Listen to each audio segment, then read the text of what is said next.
Hello everyone and आप सभी का स्वागत है मेरे channel life on four wheels यानी ज़िंदगी चार पहियों पे।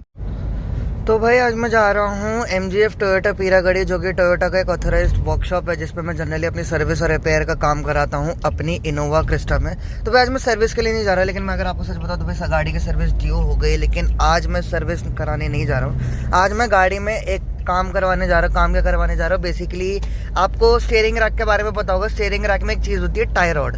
अब टाई रॉड के बारे में वैसे तो मुझे भी पहले नहीं पता था, लेकिन अगर आप में से किसी को पता है तो बहुत अच्छी बात है। जिनको नहीं पता उनके लिए मैं बता दूं, टाई रॉड बेसिकली एक पिवट जॉइंट की तरह आपका एक्ट करता है। बेसिकली पिवट जॉइंट एक तरीके से मान लो जो टायर का लेफ्ट और राइट होता है ना, वो आपके टाई रॉड की वजह से होता है। तो टाई रॉड एक बेसिकली आपके रैक को और स्टीयरिंग आर्म को भी कनेक्ट करता है। तो वो वाली चीज़ आज मैं इस गाड़ी में दोनों साइड की चेंज कराने वाला हूँ। प्लस जो सस्पेंशन के अपर जॉइंट होते हैं ना, वो भी आज मैं चेंज करवाने जा रहा हूँ। आप सोच रहे हो कि भाई अगर आपकी गाड़ी अगर सही चल रही है तो आप उसको चेंज कराने क्यों जा रहे हो। भाई मेरी इन सभी चीज़ों में, सस्पेंशन के अपर जॉइंट में और स्टीयरिंग की टाई रॉड में, दोनों साइड में लेफ्ट और राइट में ना, दोनों चीज़ों में आ गई है प्ले।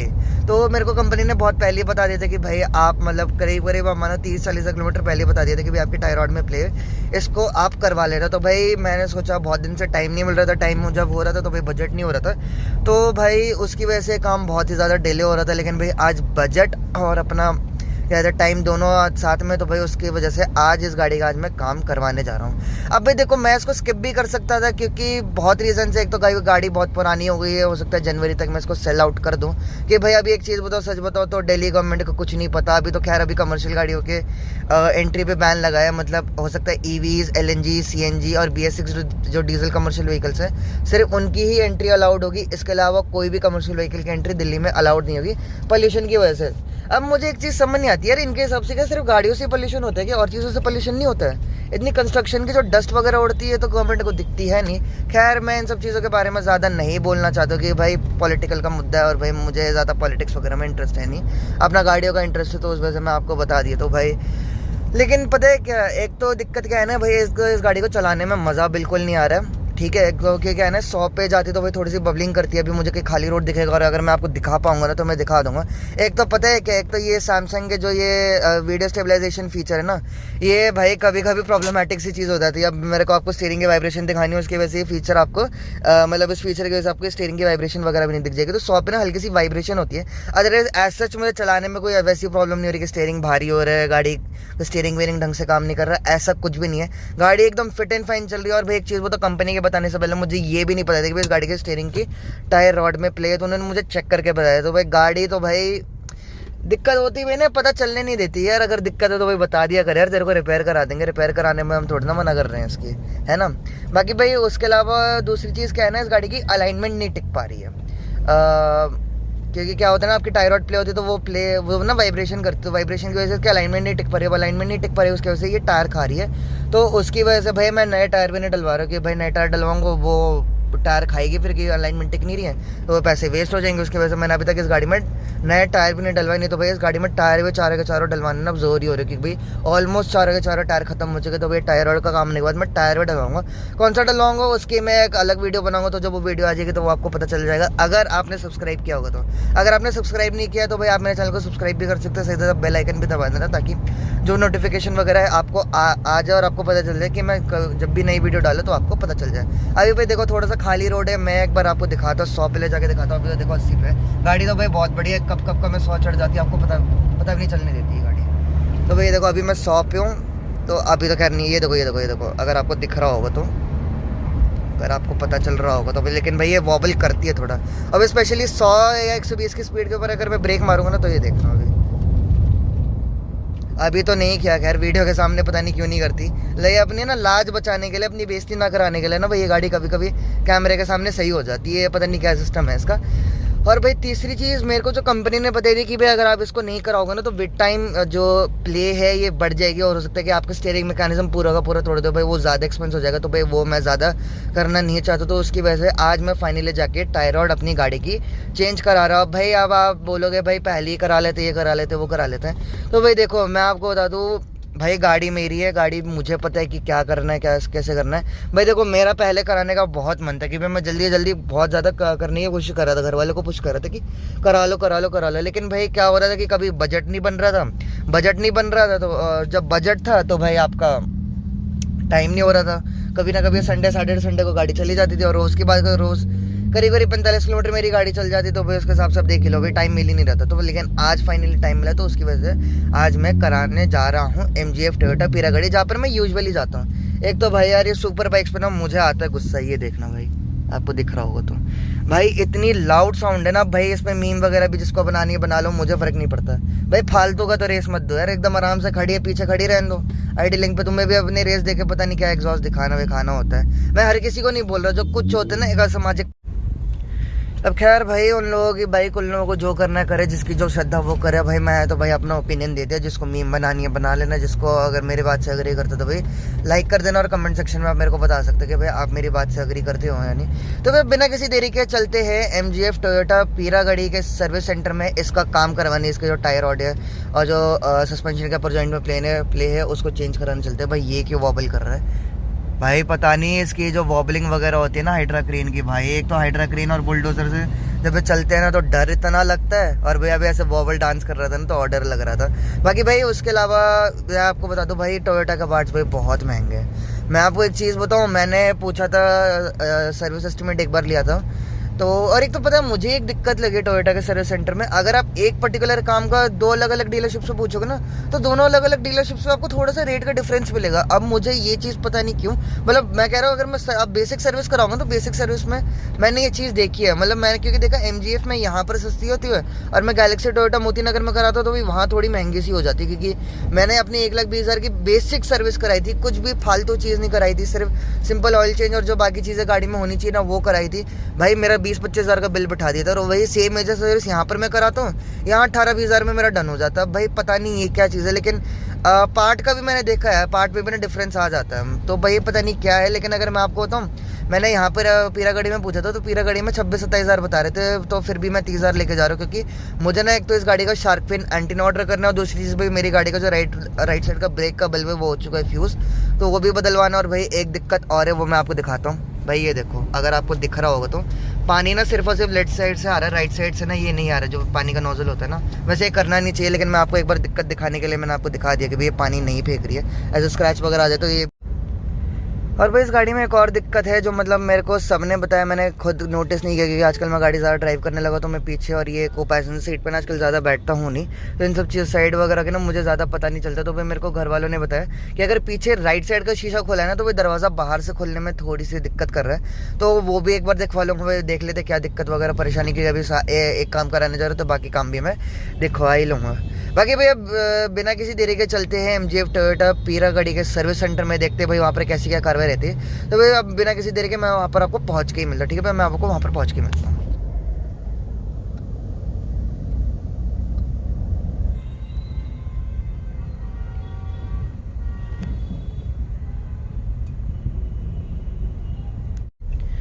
तो भाई आ गए हैं यहाँ पर सर्विस सेंटर पे, बस आ ही गए। अब आप देख सकते हो थोड़ी देर में आपको, थोड़ी देर के थोड़े सेकंड्स में आपको ये पूरा दिख जाएगा। आपको मैं दिखाता हूँ एक बार, ये देखो भाई आज भी थोड़ी सी भीड़ है। बस भैया ये ना बोल दे कि बाहर लगा लो, ये ऑटो वाले भैया को क्या हो गया यार। तो भाई अभी देखते हैं कैसी क्या कार्रवाई रहती है। अभी अंदर घुसाने देते हैं गाड़ी को या नहीं, देखते हैं भाई। वैसे तो अपॉइंटमेंट है तो शायद घुसाने दे, लेकिन अगर जगह नहीं हुई तो भाई हो सकता है बाहर ही लगानी पड़ जाए। तो भाई अभी देखते हैं भाई कैसे क्या हिसाब रहता है। भाई आपसे मिलता हूँ।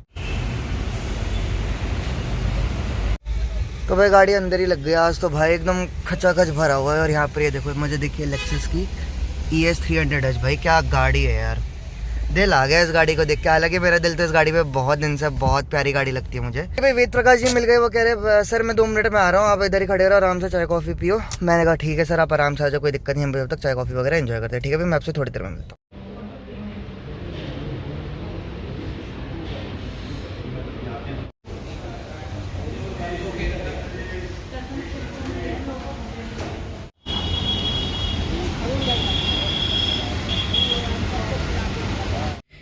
तो भाई एस्टिमेट मुझे दे दिया 30,275 रुपये का। अगर मैं आपको दिखाऊं तो मैं एक बार आपको दिखा भी देता हूँ। तो भाई ये देखो यार, 30,275 का भी क्वालिटी थोड़ी ऐसी ख़राब सी हो रही है, तो भाई माइंड मत करना, क्योंकि आप प्लीज़ माइंड मत करना, क्योंकि अभी लो लाइट के एरिया में ना, वाइड एंगल में भाई इसकी क्वालिटी बहुत बेकार हो जाती है। अभी भाई मैं ना आया हूँ यहाँ से, मैं अपने डॉक्यूमेंट्स एक बार निकाल दूँ, क्योंकि इसमें ना थोड़े बैंक वगैरह के रिलेटेड डॉक्यूमेंट्स है, उस वजह से मैं यहाँ से ना डॉक्यूमेंट्स निकालता हूँ। वैसे तो भाई कंपनी बहुत अच्छी है, सामान बाई चांस कुछ रह भी जाता है ना, ये लोग छेड़ते वेड़ते नहीं है, लेकिन फिर भी भाई मैं निकाल लेता हूँ। भाई ये लोग सब लोग कहते हैं कि आप सारा सामान वगैररह निकाल ही लो तो सही रहता है, तो भाई उस वजह से मैं सारी चीज़ें निकाल रहा हूँ। अभी भाई क्या है ना, अभी गाड़ी को रोड टेस्ट पे लेके जा रहे हैं, क्योंकि मैंने आपको वाइब्रेशन वाली चीज़ बताई थी ना, तो उन्होंने कहा कि वाइब्रेशन के लिए वो रोड टेस्ट करके देख लेते कि कैसी क्या दिक्कत है, तो उन सब चीज़ों के हिसाब से अभी एक्ट अपॉन करते हैं। तो भाई अभी जैसे रोड टेस्ट पे जाएंगे तो मैं आपसे मिलता हूँ। आप ये सर रोड टेस्ट के लिए चलिए सर। तो भाई वाइब्रेशंस वाली दिक्कत को चेक करने के लिए हम लोग निकल गए रोड टेस्ट पे, क्योंकि मैंने बताया उन लोगों की भाई ब्रेक मारने पे भी और चलते समय भी वाइब्रेशन आ रही है, तो उन्होंने कहा टायर रॉड की वजह से इतनी वाइब्रेशन नहीं आनी चाहिए, तो उन्होंने मेरी गाड़ी को रोड टेस्ट पे भेज दिया। तो आप यहाँ पर देख सकते हो भाई, अच्छी खासी भगा के देखिए। हम लोग भाई 100 की स्पीड तक गए थे, क्योंकि जितना अलाउ हो पाया उतनी ही रोड कंडीशंस के हिसाब से उतनी स्पीड पे गए, ज़्यादा स्पीड पे नहीं हम गए, क्योंकि भाई डेंजर अनसेफ वाली चीज़ होता है, उसकी वजह से हम लोग नहीं गए। बाकी भाई यहाँ पर सर ने ब्रेक मार के देखा और सर को दिक्कत भी समझ आ गई कि क्या है कैसे है, मतलब उनके सामने दिक्कत आ गई थी। अभी वो उतर के देखेंगे कि भाई ये दिक्कत क्यों आ रही है, जो वाइब्रेशन वाली है ब्रेक मारने पर चलने पे क्या है, वो क्यों आ रही है, तो वो उन्होंने उतर के देखी। तो जब वो हम लोगों ने उतर के चेक किया तो उन्होंने बताया कि आपकी एक तो डिस्क पे लाइनिंग आ रही है, फिर दूसरी चीज़ आपके टायर की वजह से ये गाड़ी 100 पे जाने पे बबलिंग कर रही है। फिर ये प्रॉब्लम आइडेंटिफाई करने के बाद हम लोग भाई सर्विस सेंटर चले गए। वहाँ पर भाई फिर करीब 2 बजे के बाद मेरा काम शुरू हो गया था। तो भाई यहाँ पर आप देख सकते हो, यहाँ पर आपको मेरी गाड़ी खड़ी भी मिल रही होगी, जो कि वेट करे ताकि इस पर काम शुरू हो सके। तो भाई अभी तो बज रहे हैं 2:40। अगर मैं आपको गाड़ी में टाइम दिखाऊँ, क्योंकि मेरे पास दूसरी गाड़ी नहीं है जिसकी मदद से मैं आपको टाइम दिखा पाऊँ, तो ये देखो भाई अभी भाई गाड़ी का काम स्टार्ट नहीं हुआ। और भाई जो ब्रेक जटर वाली दिक्कत बताई थी ना मैंने आपको, जो मतलब ब्रेकिंग पे और वो वैसे जो आवाज़ वगैरह कर रही थी, आवाज़ क्या मतलब वाइब्रेशन कर रही थी, तो भाई जो चलते समय 100 पे जो वाइब्रेशन कर रही थी वो तो देखो उन्होंने कहा कि एक बार टायर बदलवा के देख लेंगे, टायर बदलवाने के बाद नहीं होता तो एक बार वापस चीज़ें खोल के देख लेंगे। दूसरी चीज़ जो मुझे ब्रेक मारने पर हो रही थी, तो वो कह रहे थे भाई ये डिस्क की वजह से आपको एक बार डिस्क ग्राइंड करा लोगे तो वो सही हो जाएगी। तो भाई डिस्क तो मैं चलो सर्विस पर ग्राइंड करा लूँगा, बाकी अभी तो इसका टायर रॉड का काम है। और एक चीज़ और दिक्कत है, अभी भाई हो सकता है सस्पेंशन के जो अपर आर्म है ना वो चेंज करवाने पड़ जाएंगे। अब वो अपर आर्म भाई बहुत महंगे, बॉल जॉइंट अगर हो तो बॉल जॉइंट तो भाई चलो सस्ते में निपट जाएंगे, 30,275 में निपट जाऊँगा। लेकिन अगर भाई अपर आर्म हुआ ना तो भाई बहुत महंगा सौदा चला जाएगा, फिर तो मैं शायद कराऊंगा नहीं, टायर रॉड करा के कहानी खत्म करूँगा। कि टायर रॉड कराना जरूरी है, कि टायर रॉड में प्ले की वजह से ना अलाइनमेंट टिक नहीं रही, फिर वो चीज़ सही नहीं रहती, उस वजह से मैं भी टायर रॉड कराने होगा। बाकी भी कैसी क्या कार्रवाई रहती है उन सब चीज़ों की आगे बात करते हैं। भाई आप वीडियो पूरी देखना, जिससे आपको सारी चीज़ें समझ आएगी, वो गाड़ी में क्या दिक्कत है, क्या पार्ट चेंजर है, तो आपको सारी की सारी चीज़ें समझ आएगी। तो वीडियो पूरी अच्छे से देखिए। तो भाई आप लोगों को ये सब बताने के बाद मैं ऊपर चला गया लॉन्च में, जहाँ पर मैं थोड़ी देर टीवी वगैरह देखा। अब मैं आपको इनके जो लॉन्चेस का एम्बियंस वगैरह होता है, जो लेआउट होता है, वो पर्सनली मुझे बहुत ही ज़्यादा अच्छा लगता है, जैसे कि आप देख सकते हो। अब जो लेक्सस के ओनर्स हैं उनके लिए लॉन्च आपको अलग मिलता है, तो आप सोच सकते हो इनको नॉर्मल लॉन्च ही आपको ऐसे इतना अच्छा मिल जाता है, तो वो वाला लॉन्च आपको कितना अच्छा मिलने वाला होगा। उसके बाद फिर इन लोगों ने मुझे लंच ऑफर किया था। अब लंच में भी देख सकते हो भाई कितनी चीज़ें मिल जाती है आपको, फ्री ऑफ कॉस्ट मिलते हैं। उसके बाद भाई मैं नीचे गया तो मैं देखा भाई मेरी गाड़ी जा रही है बे में लगने के लिए, मतलब काम शुरू होने के लिए यहाँ पर बे में लग रही है, जैसे कि आप देख सकते हो। फिर बे में लगते हैं भाई सबसे पहले भाई ने टायर खोला, टायर खोलने के बाद जो डिस्क है वो और टायर रॉड है दोनों को अलग कर दिया। फिर भाई थोड़ी देर में ही भाई ने नए टायर रॉड यहाँ पर डाल दिए, जैसे कि आप देख सकते हैं चमचमाती हुई नई टायर रॉड आपको दिख रही होगी। मैं आपको जूम इन करके एक बार अच्छे से दिखा देता हूँ। फिर थोड़ी देर बाद जैसे टायर रॉड दोनों साइड की डल गई, उसके बाद गाड़ी लग गई अलाइनमेंट वाले बे में, क्योंकि जब भी आप सस्पेंशन का स्टीयरिंग का काम छेड़ते तो आपकी अलाइनमेंट डिस्टर्ब हो जाती है, तो उसको सेट करने के लिए अब यहाँ पर अलाइनमेंट के लिए गाड़ी लग चुकी है, जैसे कि आप देख सकते हो। अब ये जो अलाइनमेंट मशीन के जो लेज़र बीम है उसको गाइड करने के लिए ये चीज़ें इन्होंने टायर में लगा दी। इनको क्या कहते हैं आप कमेंट सेक्शन में बता देना। फिर कंप्यूटर स्क्रीन की मदद से और नीचे कुछ नट वगैरह एडजस्ट करके भाई ने मेरी अलाइनमेंट सेट कर दी। फिर डोर की जो दिक्कत है वो भाई यहाँ पर ठीक कर रहा है, जैसे कि आप देख सकते हो। इसके लिए डोर कार्ड वगैरह खोलना पड़ा। फिर जो हिंज है वो भी थोड़ा सा बेंट था, वो भी भाई ने थोड़ा सा मार के ठीक कर दिया। फिर ये सब काम होने के बाद भाई हम रोड टेस्ट पे गए। रोड टेस्ट पे सर ने बताया कि इसका स्टीयरिंग थोड़ा सा आउट है, जिसकी वजह से गाड़ी राइट साइड भाग रही है, तो फिर वो भी भाई ने सड़क पे मतलब साइड में खड़ी करके उसको भी एडजस्ट कर दिया था। फिर ये सब चेक करने के बाद हम लोग वापस शोरूम पे चले गए। तो भाई सारा का सारा काम हो चुका है। बिल कितना बना वो मैं आपको दिखाया। तो अभी गाड़ी वॉशिंग में, जैसे ही गाड़ी वॉशिंग से आ जाएगी तब यहाँ से निकलते हैं भाई। अभी मैं आपको सच बताऊँ, मैं आया था 1 बजे और अभी 7:09 हो रहे, तो करीब करीब आप देख सकते हो 6 घंटे लग गए। लेकिन वैसे एक चीज़, तो स्टीयरिंग के काम से हिसाब से 6 घंटे भी सही है, तो मुझे टाइमिंग वगैरह की कोई दिक्कत नहीं लगी। बाकी भाई रोड टेस्ट वगैरह सारी चीज़ें हो गई। स्टीयरिंग हल्का सा आउट था तो वो सर ने टाइट कर दिया, उसकी कोई दिक्कत की बात नहीं। अभी मैं खुद चला के देखूँगा, फिर मैं आपको बताऊँगा कि मुझे कोई दिक्कत लग रही है या नहीं। तो भाई सारा काम हो चुका है। सर का मुझे कॉल आ गया था कि भाई आपकी गाड़ी की वॉशिंग हो गई तो आप एक बार ले जाओ। बाकी भाई ये देखो यार, गाड़ी चमक गई बढ़िया। बाकी भाई कैसी क्या कार्रवाई रहती है अभी मैं आपसे अंदर चल के बात करता हूँ। तो भाई सारा का सारा काम हो चुका है। जैसे कि आप देख सकते हैं अभी बज रहे 7:26। तो सारा का सारा काम हो गया। भाई को थोड़ा सा कपड़ा मारना था तो उसकी वजह से हम थोड़ा लेट हो गए। ज़्यादा लेट नहीं हुए, मुश्किल से 2-3 मिनट लगे। बाकी भाई अब जैसा काम हुआ है, क्या क्या काम हुआ है, कितना एस्टिमेट बना है, वो मैं आपको सुबह बताऊंगा कि अभी क्वालिटी वगैरह इतनी अच्छी आएगी नहीं, उसकी वजह से मैं आपको बता रहा हूँ। बाकी भाई गेट पास देख के यहाँ से निकलते हैं तो मैं आपसे अब कल सुबह ही मिलूंगा कि भाई क्वालिटी इतनी अच्छी नहीं आएगी। और मैं चाहता हूँ भाई वीडियो आपको अच्छे से अच्छी दो, उस वजह से मैं आपको कल सुबह दिखाऊंगा। तो भाई कल सुबह, तो भाई ये जो आप पर्टिकुलर क्लिप देख रहे हो ये है अगले दिन सुबह की। अभी आप देख सकते हो मौसम भी भाई बहुत बढ़िया हो गया और भाई एसी अभी चलाया हुआ है। एसी भाई एकदम चिल्ड कर रहा है। पता नहीं भाई उन्होंने शायद से कंडेंसर वगैरह पे अच्छे से पानी मारा है ना, उसके बाद से तो भाई और चिल्ड करने लगा है, पहले से ज़्यादा एसी भी चिल्ड करने लगा है। तो भाई स्टीयरिंग के साथ से एसी भी और बढ़िया कर दिया। वैसे भाई मैं आपको सच बताऊँ, चलाने में अगर डिफरेंस की बात करूँ तो भाई चलाने में डिफरेंस मुझे फील हो रहा है। स्टीयरिंग में ना वापस से वेट आ गया, लेकिन वो वेट वैसा कोई अनकंफर्टेबल वाला वेट नहीं है। मतलब ऐसा है कि कॉन्फिडेंस वाली चीज़ आ गई कि मतलब मैं कितनी भी स्पीड पे इस गाड़ी को मोड़ के कंट्रोल कर सकता हूँ, वैसे वाला कॉन्फिडेंस अब मुझे इस गाड़ी में आ रहा है। और बाकी वाइब्रेशन वगैरह की बात करें तो भाई मुझे कल रात में ना कोई ऐसा रोड मिला ही नहीं जहाँ पर मुझे खाली मिले और मैं इसको 100 तक भगा पाऊँ, क्योंकि 80-90 तक तो मैं गया भाई। 80-90 पे तो भाई बढ़िया कट वट भी मारे भाई, देख लिया भाई, कोई दिक्कत वाली बात मुझे एकदम से बिल्कुल भी नहीं लगी है। बाकी भाई जो मेन टेस्ट होगा वो होगा 100-120 पे कि भाई ये स्टीयरिंग पे वाइब्रेशन वगैरह कर रही है नहीं। ब्रेक की तो वाइब्रेशन उन्होंने मुझे बताया कि भाई इसकी ना इसके ब्रेक पैड में चेंज करने पड़ेंगे और आगे और पीछे दोनों, क्योंकि भाई गाड़ी इतनी चल गई है। भाई जो ब्रेक पैड होते हैं ना आगे के, मतलब पीछे के, वो जो ब्रेक शू होते हैं बेसिकली, वो चेंज नहीं हुए हैं बहुत समय। तब जब से गाड़ी आई तब से वो चेंज नहीं हुए।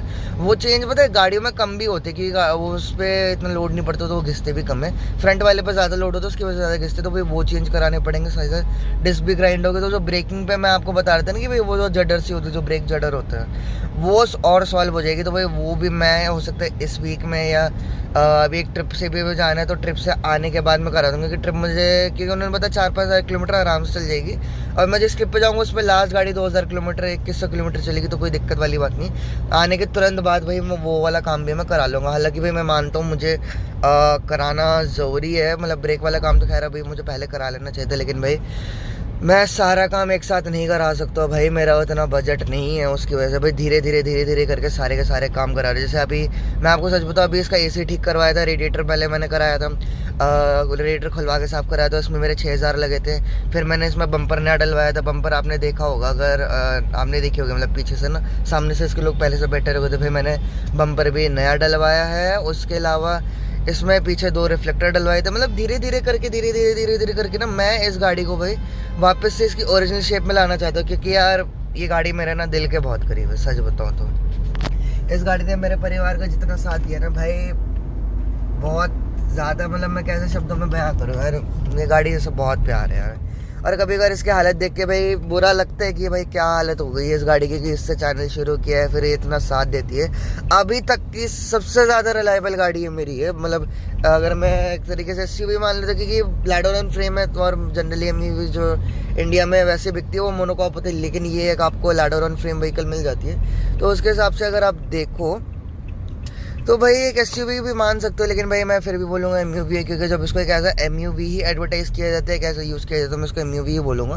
तो एक एमयूवी है, एक एसयूवी के हिसाब से भाई गाड़ी है सबसे ज़्यादा रिलायबल मेरी ये निकली, क्योंकि मेरे घर में हमेशा से रूल था एक 7 सीटर होनी चाहिए और एक आपकी 5 सीटर होनी चाहिए। 5 सीटर अभी तो क्या है कि अभी फाइनेंशियल कंडीशन की वजह से हम ले नहीं पाए, नहीं तो भाई हमारे घर में 2 गाड़ियाँ होती है। अभी तो एक ही गाड़ी बढ़िया मस्त चल रही है हमारी, कोई दिक्कत वाली बात नहीं। यार भाई मैं एक चीज़ बताऊँ, अगर ये गाड़ी नहीं होती ना, कोई और गाड़ी होती भाई, उससे ज़्यादा अभी तक खर्चा मांग ली थी जो मुझे लगता है। और भाई इतने किलोमीटर चलने के बाद ना मेरे ख्याल से जितना इसने अभी खर्चा लिया है वो जस्टिफाइड है, या जितना भी मांग रही है। इसमें अभी ना, अभी हम लोगों ने देखा तो भाई इसमें अभी लिंक रॉड भी निकली है, लिंक रॉड के बाद इसमें ना लोअर आर्म के बुशेस भी निकली हैं, और क्लच की भी उन्होंने दिक्कत बताई कि भाई आपकी क्लच ना हार्ड हो रही है तो इसको बदलवा लेना। लेकिन भाई एक चीज़ बताऊँ, ये चीज़ मेरे साथ पहले भी हो चुकी है, जब उन्होंने बोला था नहीं भाई क्लच हार्ड लग रही है, तो उसके बाद भी ये गाड़ी 30,000 किलोमीटर चली थी। तो भाई 30,000 किलोमीटर अभी तो मैं इसको चला लूँगा आराम से, तो कोई दिक्कत वाली बात नहीं। 30,000 किलोमीटर बाद देखेंगे अगर ये गाड़ी रही, क्योंकि देखो भाई अब ये है BS4 तो भाई, और मैं रहता हूँ दिल्ली में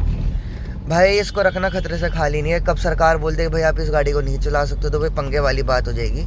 उस वजह से भाई मुझे इसको सेल आउट करना पड़ेगा, वरना भाई मेरा तो मन बिल्कुल नहीं है इसको सेल आउट करने का। इसकी लाइफ अगर 4-5 साल और होती ना तब तो भाई देखता है आप कि मतलब इसको मैं क्या से क्या बना देता हूँ।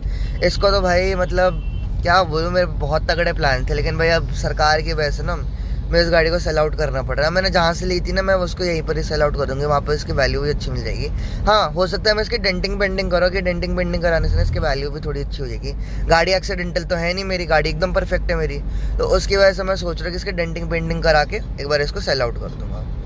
बाकी भैया बात करते हैं बिल की मतलब अभी तो भाई अब भाई बात कर लेते भाई पार्ट्स क्या क्या चेंज हुए और उनकी कॉस्टिंग क्या क्या चेंज हुई। तो मैं आपको सारे के सारे पार्ट्स दिखाया था, सारे के सारे पार्ट्स मैंने यहाँ पर खोल के रख दिए। ये सारे वो पार्ट्स हैं जो मेरी गाड़ी से निकले हैं, ये पुराने पार्ट है, ठीक है भाई। तो आप ये देख सकते हो भाई, एक तो ये टायर रॉड निकली है। टायर रॉड होती है बेसिकली जो आपकी टर्निंग वगैरह में हेल्प होती है, रबड़ बबड़ इसमें होती है। फिर लेफ्ट साइड का एंड डला, जो ये टायर रॉड का एंड होता है ना, ये इसमें भी प्लेट है तो ये भी चेंज करा दी थी। ये थोड़ी सी सस्ती है, ये 1620 रुपये की एक है। और भाई साथ ही साथ ये बॉल जॉइंट जो ऊपर के जो लोअर आर्म में ये लोअर पॉइंट जॉइंट अपर ये पॉइंट जॉइंट होते हैं ना, ये पता नहीं क्या कहते हो सकता है मैं थोड़ा गलत बोल दूँ, उसके लिए मैं माफ़ी चाहता हूँ। तो भाई ये भी चेंज हुए हैं, ये भी मतलब इनके जैसे अगर प्राइसिंग की बात करूँ तो भाई प्राइसिंग थोड़ी सी मेरे को महंगी लगी। टाई रॉड भी महंगी है। टाई रॉड अगर मैं बात करूँ तो 4600 रुपये की ये एक थी, 4000 करीब रुपये की ये एक थी। वैसे मैं आपको अगर बात करूँ बिल की, भाई बिल कितना पड़ा तो मैं आपको बिल दिखा देता हूँ। भाई जो टोटल बिल मुझे पड़ा है आप देख सकते हो 29,785 रुपीज़ का बिल पड़ा है। और अगर मैं पार्ट्स की बात करूँ तो आप ये देख सकते हो लेबर और पार्ट्स मिला के कितना पड़ा। तो भाई पार्ट्स से मुझे 20,508 रुपये का पड़े हैं। और उसके बाद जो लेबर है भाई 9,278 का मेरे को पड़ा है। बाकी भाई मैं पूरा बिल यहाँ पर एक बार स्क्रीनशॉट में भी आपको डाल दूँगा, आप आराम से वीडियो को पॉज करके पढ़ सकते हो। भाई सच बताओ इसकी लेबर भाई बहुत ज़्यादा महंगी है और भाई पार्ट्स एक्सपेंसिव है। लेकिन पता पार्ट्स का ऐसा नहीं कि भाई एक बार आप डलवा लोगे तो भाई मेरे ख्याल से आपको दोबारा चेंज कराने की ज़रूरत नहीं पड़ेगी। इनके जो पार्ट्स होते हैं ना टोयोटा के, बहुत ज़्यादा लंबे टिक जाते हैं। अब आप बोलोगे भाई इसको मैं बाहर से भी करा सकता था, तो बाहर से बहुत सस्ते में हो जाता था। भाई मैं बिल्कुल मानता हूँ भाई बाहर में लेबर वगैरह कम लगती है, लेकिन मैं आपको एक चीज़ बताऊँ, जेन्युइन टोयोटा का ये पार्ट मेरे को नहीं मिलता। मैं बूडमो पे भी ट्राई किया भाई, बूडमो पे मुझे नहीं मिला, मुझे जेन्युइन चीज़ नहीं मिली। बूडमो पे मुझे कुछ और मिल रहा था और भाई यहाँ पर मुझे एक्चुअली टोयोटा में जो पार्ट चाहिए था वो कुछ और मिल रहा था। ये पर्टिकुलर पार्ट नहीं मिल रहा था, अवेलेबल ये था ही नहीं, ठीक है भाई। दूसरी चीज़ मैं आपको एक चीज़ बताऊँ, स्टीयरिंग का और सस्पेंशन का काम ना आपको कंपनी से कराना चाहिए, क्योंकि ये थोड़ी कॉम्प्लिकेटेड चीज़ें होती है। क्योंकि पता है ये सब काम कराने के बाद ना आपकी गाड़ी की अलाइनमेंट और व्हील बैलेंसिंग सब कुछ डिस्टर्ब हो जाती है।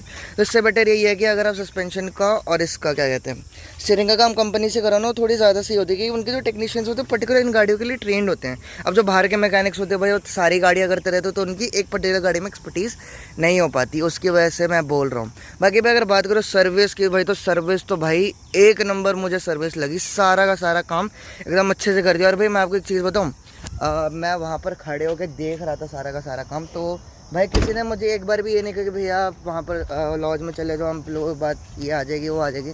भाई पूरी ट्रांसपेरेंसी, कोई दिक्कत वाली बात नहीं। और भाई मैं शूट भी कर रहा था ना क्लिप वगैरह, तो कोई कुछ कहा नहीं। हालांकि मैं ज़्यादा फिर भी नहीं कर पाया, क्योंकि भाई मैं नहीं चाह रहा था कि कोई खामखा टोक दे, तो उस वाली चीज़ थी। उसी की वजह से मैं सिर्फ अपनी गाड़ी को शूट किया और जो काम वगैरह हुआ मैंने आपको दिखा दिया। बाकी भाई गाड़ी में जो कॉन्फिडेंस अब मेरे को चलाने में आ रहा है ना भाई, मतलब ड्राइविंग के मामले में टर्न वगैरह मारने में, अभी एक बार ये ब्रेक पर डल जाएगा ना भाई, फिर तो और तगड़ा कॉन्फिडेंस आने लगेगा भाई। ब्रेक पर डलने के बाद तो भाई एकदम मज़ा आ जाएगा। अभी मतलब पता है क्या, अभी ऐसे स्टीयरिंग वगैरह मोड़ रहा हूँ ना हाई स्पीड पे भी, इतना मुझे भरोसा रह रहा है कि हाँ भाई ये गाड़ी मतलब मैं कंट्रोल कर लूँगा, ठीक है। कंक्लूजन इस वीडियो को मैं एंड करता हूँ कि भाई काम तो भाई सारा बहुत अच्छा हो गया। हाँ महंगा हुआ है, लेकिन भाई मुझे पता है भाई ये काम सही रहेगा। और भाई एक चीज़ बताऊँ, मैं पहले भी इस डीलरशिप से रिपेयरिंग का काम करा चुका हूँ, मतलब ब्रेक पैड वगैरह डलवाया, क्लच वगैरह डलवाई है। भाई मुझे कोई भी दिक्कत का सामना नहीं करना पड़ा है, तो भाई आई जस्ट होप कि इस बार भी दिक्कत का सामना ना करना पड़े, और ना मैंने भाई अभी तक किया काम भाई बहुत बढ़िया हुआ है। So thanks to MGF Toyota Peeragarhi for helping me out and Ved Prakash ji जो कि मेरे सर्विस एडवाइजर थे। बाकी भाई इसी कंक्लूजन इस वीडियो को एंड करते हो भाई। उम्मीद करता हूँ आप लोगों को ये वीडियो अच्छी लगी होगी, अच्छी लगी इन्फॉर्मेटिव लगे तो इस वीडियो को लाइक कर दे सही से। और मैं चैनल को सब्सक्राइब भी कर सकते हो ऐसी और वीडियोज़ के लिए। तो मैं आपको बता दूँ ऐसी वीडियोज़ के अलावा मैं वॉक अराउंड वीडियोज़ और ड्राइव रिव्यूज़ अपने चैनल पर ज़्यादा डालते, लेकिन भाई मेरी गाड़ी तो मैं सोचा आप लोगों को अपडेट वगैरह भी दे दूँ। बाकी भाई अब एक अगली वीडियो मिलते हैं, तब तक के लिए bye and thanks for watching.